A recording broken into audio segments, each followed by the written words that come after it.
Lord, ibinibigay ko sa iyo ang lahat ng aking problema. Panginoon, salamat sa bagong araw. Salamat at ginising mo ako. Salamat sa mga bagong oportunidad na kasama ng araw na ito.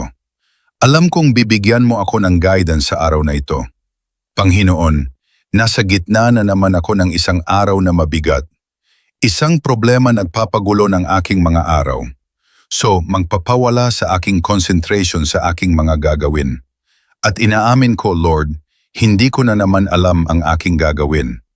Lord, ibinibigay ko na po sa inyo ang lahat ng aking nararamdaman.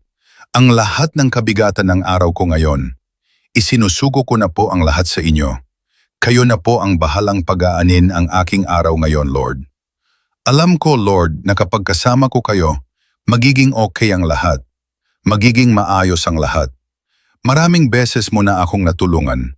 Maraming beses mo na akong binigyan ang kasagutan. Sa bawat problema na dumadating sa aking buhay, bigyan mo ako ng direksyon ang aking araw ngayon, Lord. Ilagay mo po sa aking buhay ngayon ang mga kasagutan sa aking problema.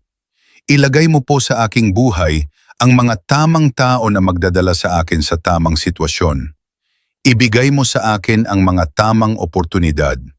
Ibigay mo sa akin ang mga bagay na sasagot at magbibigay solusyon sa aking araw.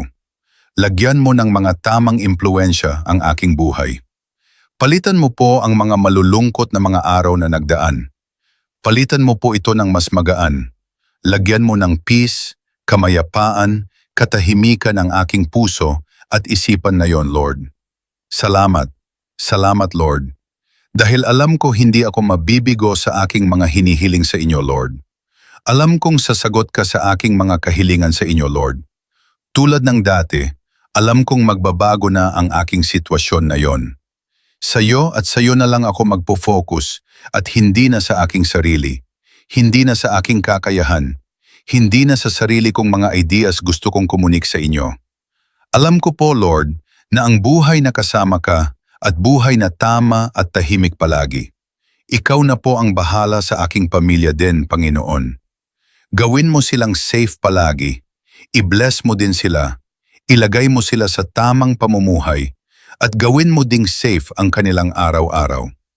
Panginoon, patuloy mong i-lead ang aming mga buhay. Patuloy mong bigyan kami ng guidance. Alam namin na kapag kasama tayo sa iyo, kasama ka namin. Magiging maayos ang lahat, magiging tama ang lahat, at magiging blessed ang lahat. Salamat.